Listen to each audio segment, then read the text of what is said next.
Bien-aimés, nous vous saluons dans le précieux nom de notre Seigneur Jésus et surtout que la grâce et la paix vous soient multipliées au nom de Jésus.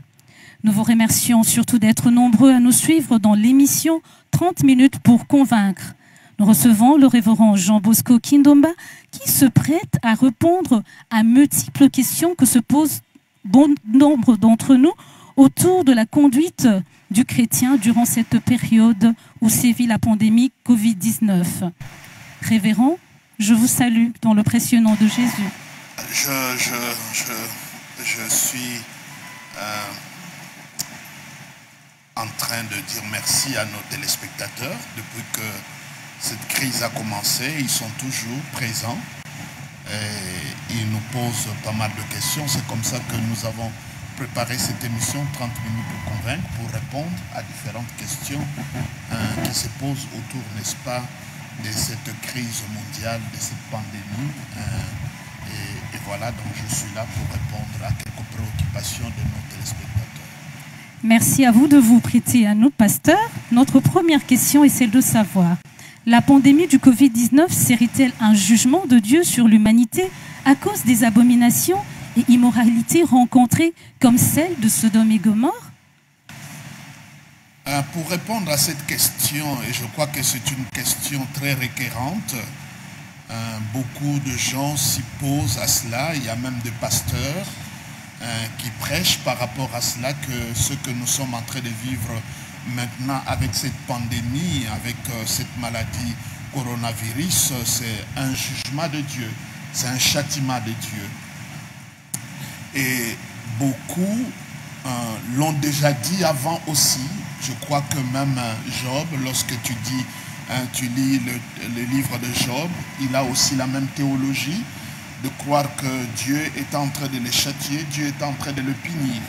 Et souvent, c'est ce qui arrive lorsque l'homme se trouve devant des situations telles que nous sommes en train de vivre. Il cherche à donner le sens et cette question revient toujours que est-ce que ce n'est pas un jugement, c'est le châtiment de Dieu. Moi, je ne pense pas. Moi, je crois que cette pandémie vient tout droit de l'enfer. C'est vraiment les œuvres diaboliques et sataniques.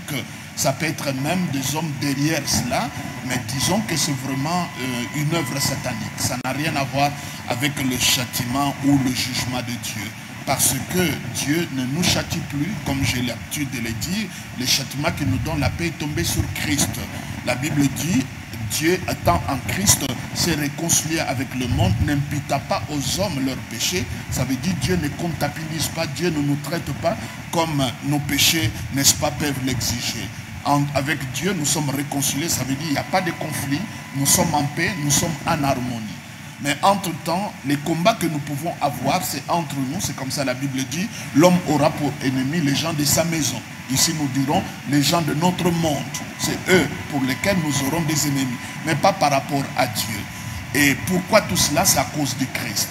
Parce que si ce n'était pas Christ qui était venu, on allait subir le même sort comme les gens de Sodome et de Gomorrhe. Pourquoi ces gens-là, à l'époque, ils ont subi ce sort de jugement et de châtiment? Simplement parce que l'homme devait payer pour ses propres péchés. Mais maintenant, Christ a pris notre place.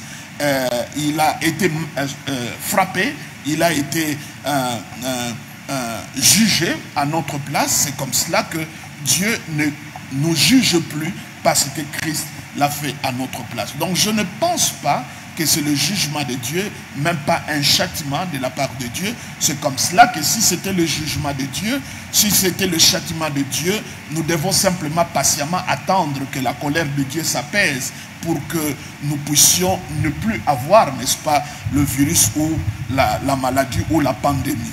Donc c'est ça qui doit être la logique si nous disons c'est un châtiment ou c'est un jugement. Mais moi je crois que c'est l'œuvre de l'ennemi. C'est comme ça que nous devons utiliser tous les moyens spirituels, la prière et les moyens aussi scientifiques, le médicament, le vaccin, pour que nous arrivions vraiment à venir au bout, n'est-ce pas, de cette pandémie, de cette maladie. Donc je ne pense pas et je ne crois pas, je ne croirai jamais que ça doit être le châtiment de Dieu ou le jugement de Dieu. Christ a été châtié, jugé pour nous. Alors si quelqu'un me dit, mais parce que si tu dis comme ça, donc il n'aura pas l'enfer.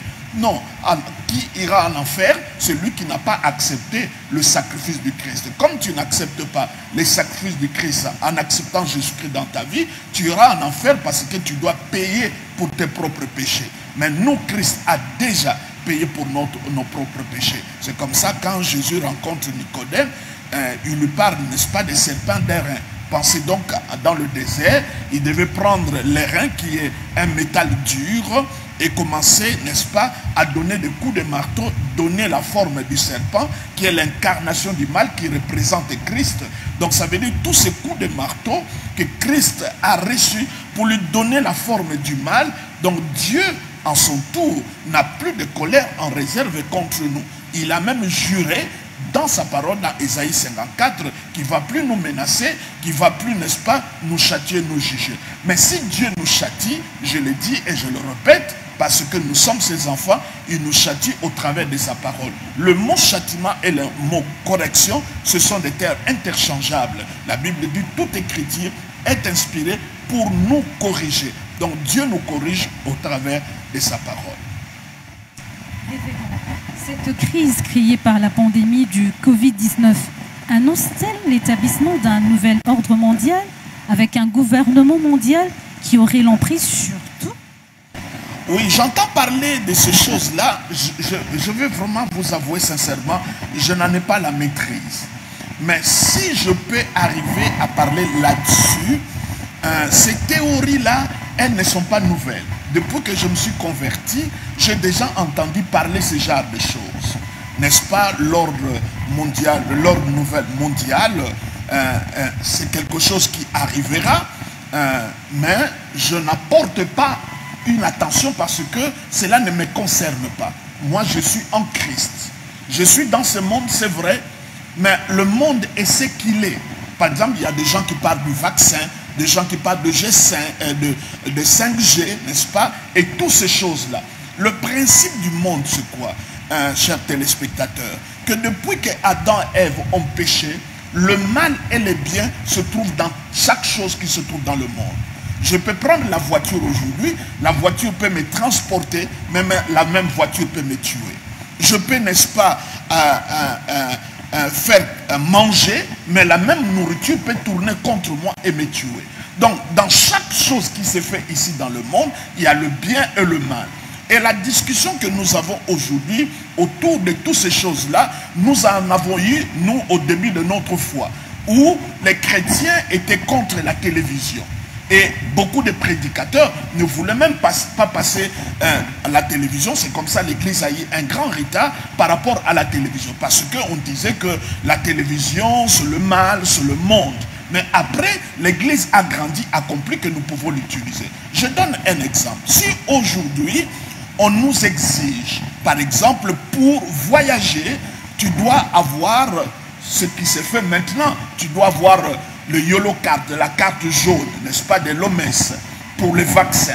Mais maintenant, si on ajoute, pour voyager, tu dois avoir, n'est-ce pas, le vaccin contre le coronavirus. Et il y a des prédicateurs qui sont contre le vaccin. Moi, je suis contre, par exemple, les essais cliniques. Ça doit être des choses volontaires. Quelqu'un volontairement accepte qu'on puisse faire des essais chez lui. Mais je ne suis pas contre le vaccin. Parce que si le vaccin est exigé, parce que ce que les gens sont en train de ne pas y penser, le coronavirus sera une maladie qui va rester avec nous, comme le sida, comme le cancer et comme beaucoup d'autres maladies. Ce n'est pas une maladie, on va se réveiller, on est déconfiné et la maladie a disparu. Non, non, nous allons aujourd'hui, dans le jour qui va venir, s'adapter à la maladie, nos comportements, notre manière d'être. Donc, dire que je suis contre le vaccin, moi je ne crois pas trop à ça. J'aimerais bien que quelqu'un d'autre m'éclaire. Quelqu'un me dit non, non, c'est dangereux le 5G. Je crois que le 5G et le 4G, la différence c'est simplement que le 5G, je crois, a une rapidité beaucoup plus intense que le 4G. Même là-dessus, même si le diable s'y mêle là-dedans, mais le bien et le mal se trouvent dans tout ce que nous sommes en train de faire. La voiture, la maison, tout ce que nous mangeons. Tout, dans tout ce qu'on fait, il y a le bien et le mal. Même dans ce qu'on boit, dans tout ce qu'on fait, Il y a le bien et le mal depuis que Adam et Ève ont mangé cet arbre-là. Mais nous les chrétiens, nous devons faire très attention. L'apôtre Paul a dit quelque chose de très fort. Il dit, il n'y a point d'idole. Il y a autre chose aussi. On a l'impression que nous les chrétiens, tout ce qui s'est fait dans le monde, c'est le diable qui inspire cela. Ça, c'est dangereux. Je prends comme par exemple mon pays, la République démocratique du Congo. J'ai un président qui est chrétien, qui est né de nouveau. Donc les décisions qu'ils prennent, il est difficile que quelqu'un me dise qu'il est inspiré par le diable. Mais il n'est pas le seul. Il y a beaucoup de croyants dans le monde.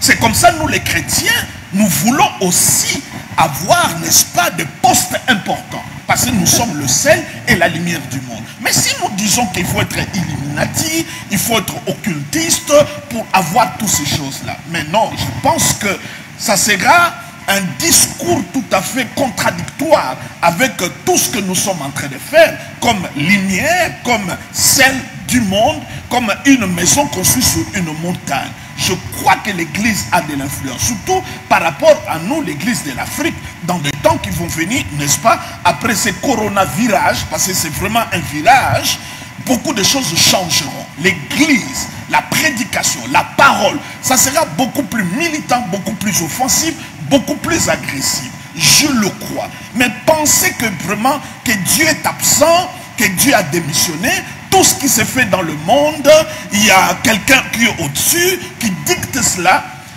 Je trouve que c'est un discours qui ne tient pas bien la route. Autre chose aussi, c'est au travers de toutes ces choses, on parle du retour du Christ, Jésus qui revient et beaucoup de cela. Ce discours, je ne dis pas que c'est un discours qui est faux, c'est un discours qui est vrai. Jésus-Christ va revenir, et je crois. Mais il y a deux choses.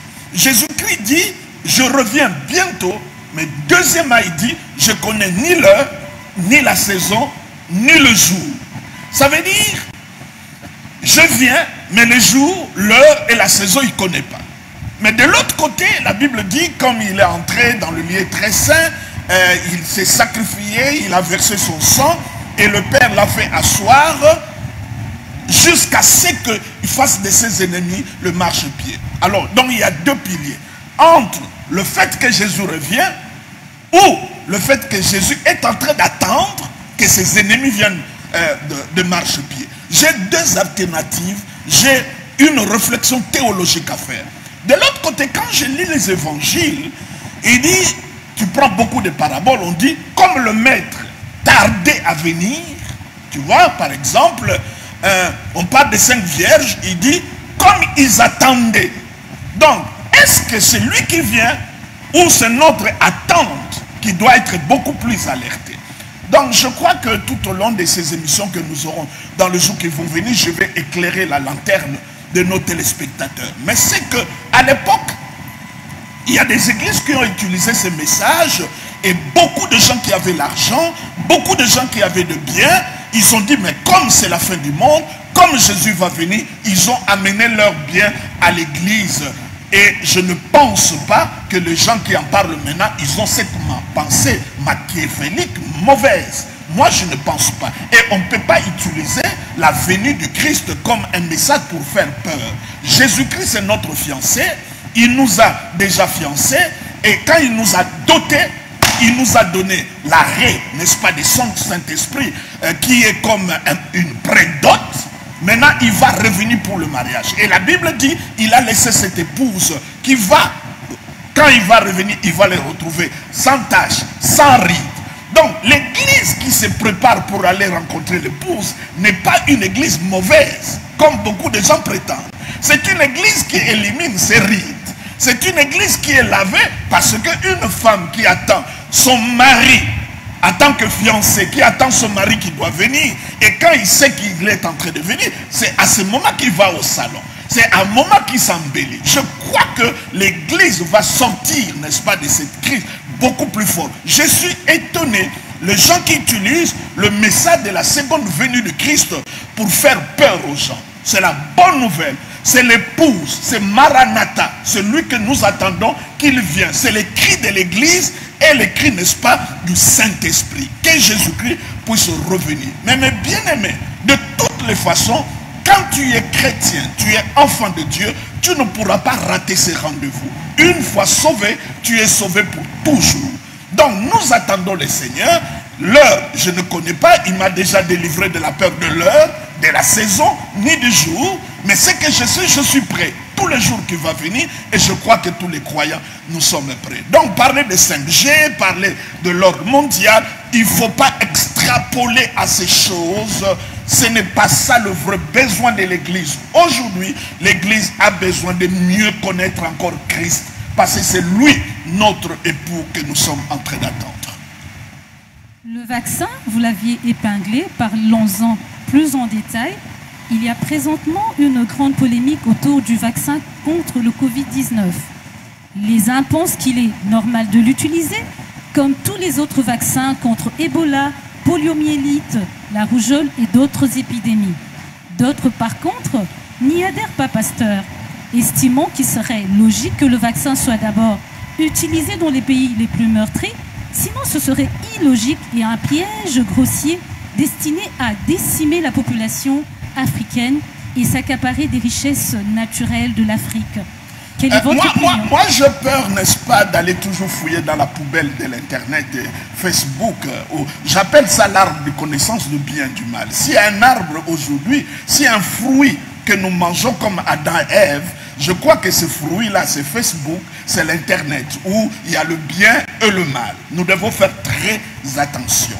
Et j'interpelle aussi l'intellectuel chrétien. Je n'attends pas un discours de nos savants, de nos intellectuels, de nos théologiens. Surtout ça, ça me dérange. Tu vois, la République démocratique du Congo a de grandes facultés de théologie. Que ça soit catholique, que ça soit protestante, que ça soit, n'est-ce pas, des autres églises. Mais je n'entends pas la voix des intellectuels, des ermites, des savants bibliques dans ce genre de questions. J'entends les politiques, j'entends les journalistes, j'entends les animateurs, j'entends des pasteurs parfois dire des choses qu'ils n'ont pas maîtrisées. Moi, je suis humble. Je ne suis pas spécialiste dans tous ces sujets-là et je ne vais pas trop m'embrigader. C'est comme cela, je le vois avec beaucoup d'humilité. Même quand je donne mes réponses, je ne tiens pas à donner trop ma position parce que hier, on a dit 666, c'était le pape, avant c'était Hitler, après c'était l'Union européenne, ça change chaque période, chaque saison. Aujourd'hui, c'est Bill Gates, il y a toutes ces choses-là. Mais je crois que l'avenir, nous en dirons. Mais ce que je sais, moi, je suis en Christ. Christ est en moi. Le monde tel qu'il est là, c'est le monde assis sur un volcan. Il y a tous ces changements. Mais Jésus-Christ me l'a dit, je ne suis pas du monde. Ça veut dire, si aujourd'hui il y a vaccin, mais moi je veux le prendre, je reprends la chose pour laquelle je suis contre, ce sont des essais cliniques imposés. On ne doit pas imposer aux Africains qui deviennent des cobayes. Là, je suis contre. Ça doit être des actes volontaires. Quelqu'un dit, moi, vous pouvez faire des essais sur moi, payez-moi. Ça, c'est volontaire. On ne peut pas interdire quelqu'un comme ça. Mais le vaccin, je ne trouve pas en quoi nous pouvons refuser. Parce que les gens meurent de ça. Je répète encore, ce n'est pas une maladie, on se réveillera, qui disparaît. C'est comme le sida. Aujourd'hui, le sida est là. Nous vivons avec précaution par rapport à la maladie. N'est-ce pas? Le coronavirus aussi, ça sera la même chose. Donc, on va s'adapter. C'est comme en Asie, ils marchent toujours avec des masques à cause de la pollution. Peut-être nous, beaucoup de choses changeront dans notre vie sociale, dans notre comportement. Et l'homme, et Dieu l'a créé avec un cerveau qui s'adapte. Aujourd'hui, automatiquement, je ne tends plus la main. Après quelques jours, c'est un exercice qui n'est plus dans mon cerveau. C'est parti comme je ne le fais plus. Parce que l'habitude arrive lorsque tu fais quelque chose plus de 21 fois. Et quand tu le fais 45 fois, ça devient une vie. Donc comme je ne salue pas, au bout déjà au-delà de 21 jours, mon cerveau a capté, je ne tends plus la main. Quand je rencontre mon ami, je ne tends plus la main. Donc si nous y restons année après année, Mais nous allons nous tropicaliser, nous allons nous adapter à cela. Donc moi, le G5, l'ordre mondial, je ne peux pas croire qu'il y a quelqu'un qui est absent. Et non, je ne pense pas. Je vais utiliser le G5. Est-ce que c'est dangereux? Ça peut avoir des implications dans le cerveau. C'est possible. Aujourd'hui, le micro, tout ce que nous utilisons, la radio, la télévision, les antennes, plus tard, dans le temps qui vont venir, il y a des maladies qui vont apparaître à cause de toutes ces choses qui nous entourent. Donc, je me dis ceci, depuis que Adam et Ève ont péché, manger l'arbre de connaissance du bien et du mal, cet arbre continue à porter ses fruits jusqu'aujourd'hui. Dans tout ce que nous avons, il y a le bien et il y a le mal. Par exemple, prenez simplement le micro. Un pasteur qui utilise le micro, au-delà de 6 mois, à cause des salives qui entrent, n'est-ce pas, dans le micro, il peut attraper des maladies, des problèmes de gorge. Mais c'est le micro. Il y a beaucoup de choses. Donc, aujourd'hui, les ventilateurs, les climatiseurs qui me donnent l'air, mais si je m'expose trop, je peux avoir un problème de pneumonie.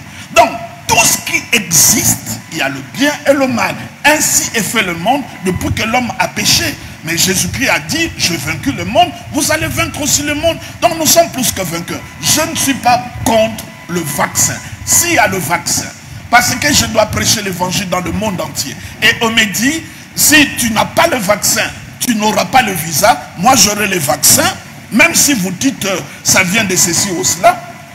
Pour moi, il n'y a pas des idoles. Il n'y a pas des idoles. Je ne crois pas à ces choses et ça n'aura aucune influence dans ma vie. Le confinement, un mot aujourd'hui mondialement connu, mondialement appliqué. Cependant, il a aussi permis de resserrer des liens familiaux, rétablissant par exemple le culte familial. Cependant, on a également remarqué qu'il y a des bouleversements dans la vie familiale, si bien qu'il y a même des tensions et des violences conjugales signalées ci et là.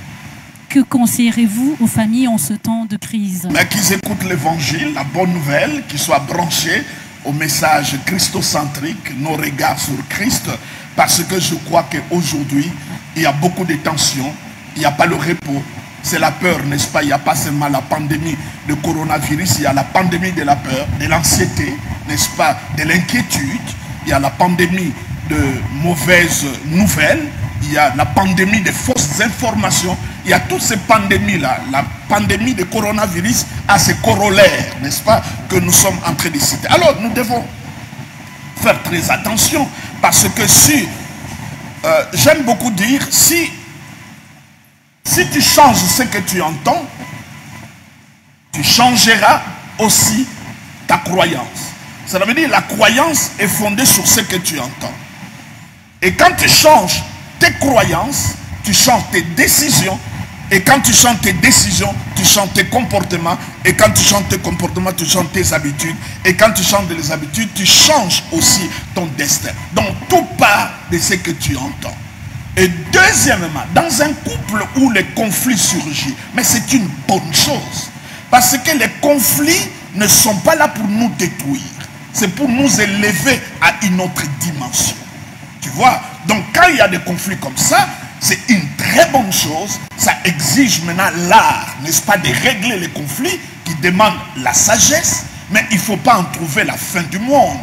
Et autre chose, je crois que le confinement, on doit les faire, on doit les traverser ensemble et on doit les traverser aussi séparés. Il faut que chacun, dans la journée, puisse avoir l'espace qui est simplement propre. De l'autre côté, en tant que pasteur, ça m'a permis de tout revoir. Nos cultes,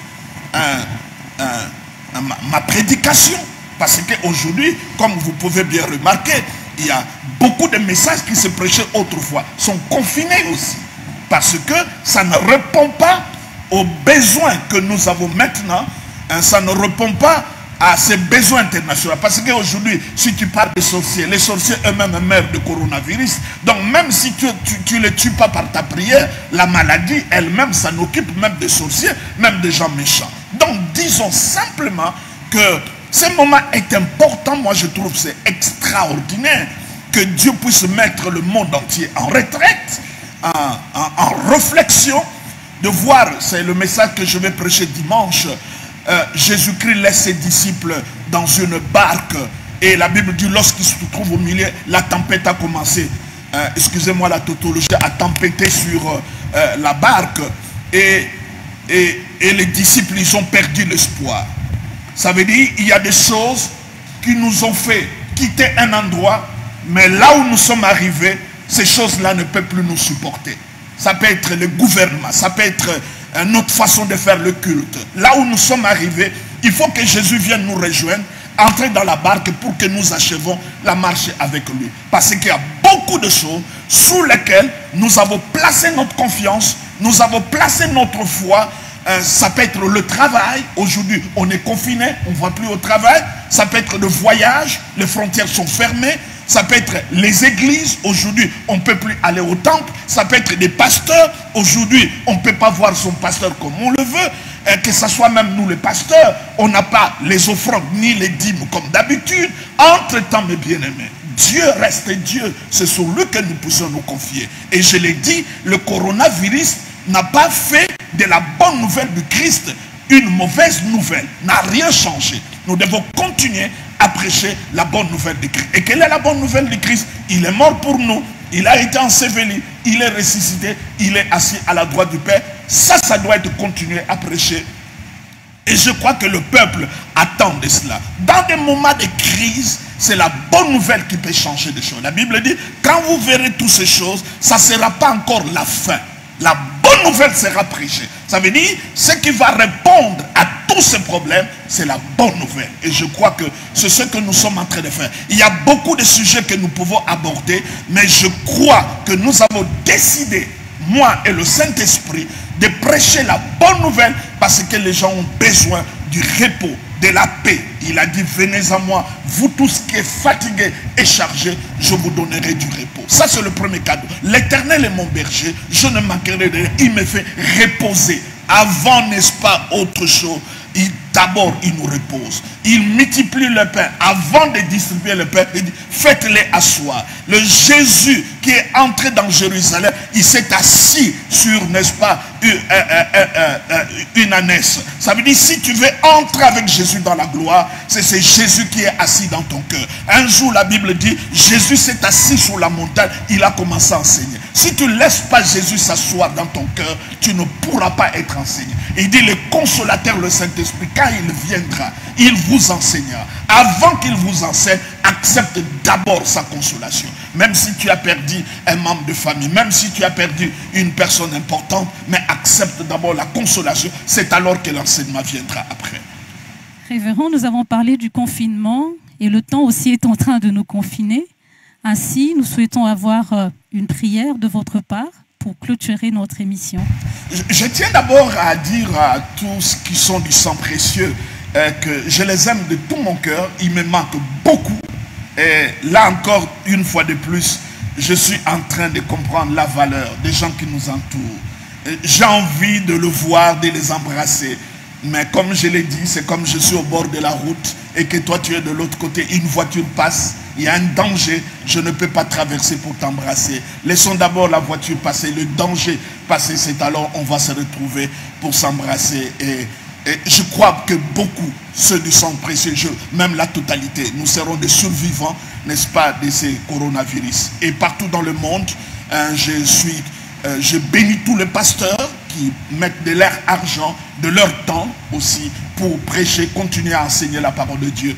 Que Dieu le bénisse, que la grâce du Seigneur les entoure. Et je bénis aussi nos autorités, particulièrement notre président. Hier, j'ai lu un verset, le préfixe du Congo, c'est plus 243. Et je lis, comme je lisais là, Acte chapitre 4, verset 3, il dit, très excellent Félix, donc à notre président. Et c'est ma prière, il dit que durant, ça c'est Paul qui parle, Paul c'est l'un de mes frères qui parle, n'est-ce pas, il parle à Félix et je crois que d'une manière ou d'une autre, c'est vrai qu'il y a des gens qui m'ont attaqué, moi je ne suis pas sur cette terrain, c'est mon président et je crois que nous allons nous en sortir. Merci pasteur de vous être disponibilisé à nous répondre et à nos très chers téléspectateurs. Oui, mais mercredi prochain, nous nous retrouvons pour 30 minutes pour convaincre. Et lundi, nous sommes là pour notre exhortation du jour. Et aussi vendredi, aux mêmes heures, nous continuons à parler de la foi, parler, n'est-ce pas, de nos regards qui doivent être toujours tournés vers Christ. Parce que tout ce qui nous arrive, c'est pour nous enlever. Je suis vraiment parfois à mal aussi de voir des pasteurs qui compliquent leur prédication. L'évangile, c'est l'évangile simple. Quand Jésus-Christ parlait, il parlait d'une manière simple. Trois choses étaient fondamentales pour Christ. Un, d'abord, il aimait les gens qu'il prêchait. Jésus n'était pas amoureux de l'auditoire, mais plutôt des gens. Nous devons aimer les gens que nous prêchons. Et deuxièmement, son message était simple. Troisièmement, il répondait aux besoins. Nous avons un besoin aujourd'hui, c'est le problème du coronavirus. Alors, il y a beaucoup de prédications. Je trouve que ce n'est pas opportun maintenant. Le monde nous attend. Autant que nous attendons les économies, les politiciens de répondre à cette crise, autant que nous aussi, nous devons donner la réponse. Et la réponse, il n'y en a pas deux. C'est Christ qui a la réponse en toutes ces choses. Encore une fois, merci pasteur. Merci. Très chers téléspectateurs, bien-aimés dans le Seigneur, merci de nous avoir suivis et à la semaine prochaine. Que Dieu vous bénisse. Amen.